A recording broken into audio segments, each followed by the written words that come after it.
Hello दोस्तों, राधे राधे, जय श्री कृष्णा, हर हर महादेव। भगवान विष्णु और नारद मुनि। भगवान विष्णु ने नारद जी का कैसे अहंकार तोड़ा, आइए पूरी कथा विस्तार से सुनते हैं।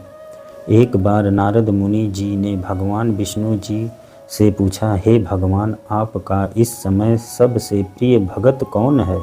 अब विष्णु तो भगवान हैं, सो झट से समझ गए अपने भगत नारद मुनि की बात और मुस्कुरा कर बोले, मेरा सबसे प्रिय भगत उस गांव का एक मामूली किसान है। यह सुनकर नारद मुनि जी थोड़ा निराश हुए और फिर से एक प्रश्न किया, हे भगवान, आपका बड़ा भगत तो मैं हूँ, तो फिर सबसे प्रिय क्यों नहीं? भगवान विष्णु जी ने नारद जी से कहा, इसका जवाब तो तुम खुद ही दोगे। जाओ, एक दिन उसके घर रहो और फिर सारी बात मुझे बतलाना। नारद जी सुबह सवेरे मुँह अंधेरे उस किसान के घर पहुंच गए।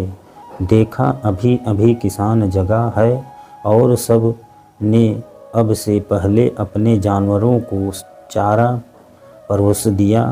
फिर मुँह हाथ धोए, दैनिक कार्यों से निवृत्त हुआ, जल्दी जल्दी भगवान का नाम लिया, रूखी सूखी रोटी खाकर जल्दी जल्दी अपने खेतों पर चला गया। सारा दिन खेतों में काम किया और शाम को वापस घर आया। जानवरों को अपनी अपनी जगह बांधा, उन्हें चारा पानी डाला, हाथ पांव धोए, कुल्ला किया, फिर थोड़ी देर भगवान का नाम लिया, फिर परिवार के संग बैठकर खाना खाया और कुछ बातें की और फिर सो गया।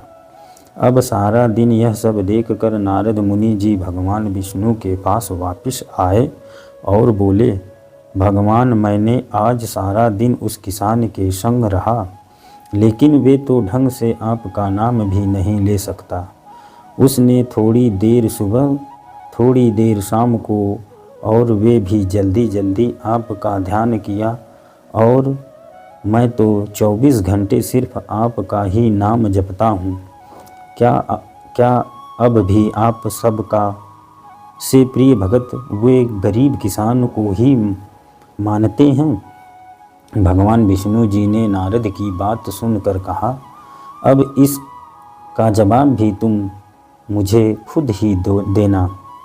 और भगवान विष्णु जी ने एक कलश अमृत से भरा नारद मुनि को थमाया और बोले, इस कलश को लेकर तुम तीनों लोकों की परिक्रमा करके आओ, लेकिन ध्यान रहे, अगर एक बूंद भी अमृत नीचे गिरा तो तुम्हारी सारी भक्ति और पुण्य नष्ट हो जाएंगे। नारद मुनि तीनों लोकों की परिक्रमा करके जब भगवान विष्णु के पास वापस आए तो खुश होकर बोले, भगवान, मैंने एक बूंद भी अमृत नीचे नहीं गिरने दिया। विष्णु भगवान ने पूछा, और इस दौरान तुमने मेरा नाम कितनी बार लिया, मेरा स्मरण कितनी बार किया? तो नारद बोले, अरे भगवान जी, मेरा तो सारा ध्यान इस अमृत पर था, फिर आपका ध्यान कैसे करता? भगवान विष्णु ने कहा, हे नारद, देखो उस किसान को, वे अपना कर्म करते हुए भी नियमतः रूप से मेरा स्मरण करता है, क्योंकि जो अपना कर्म करते हुए भी मेरा जाप करे, वे ही मेरा सबसे प्रिय भगत है। तुम तो सारे दिन खाली बैठे ही जाप करते हो, और जब तुम्हें कर्म दिया तो मेरे लिए तुम्हारे पास समय ही नहीं था। तो नारद मुनि सब समझ गए और भगवान के चरण पकड़कर बोले, भगवान, आपने मेरा अहंकार तोड़ दिया, आप धन्य हैं। कथा यहाँ समाप्त होती है। हर हर महादेव। जय श्री कृष्ण।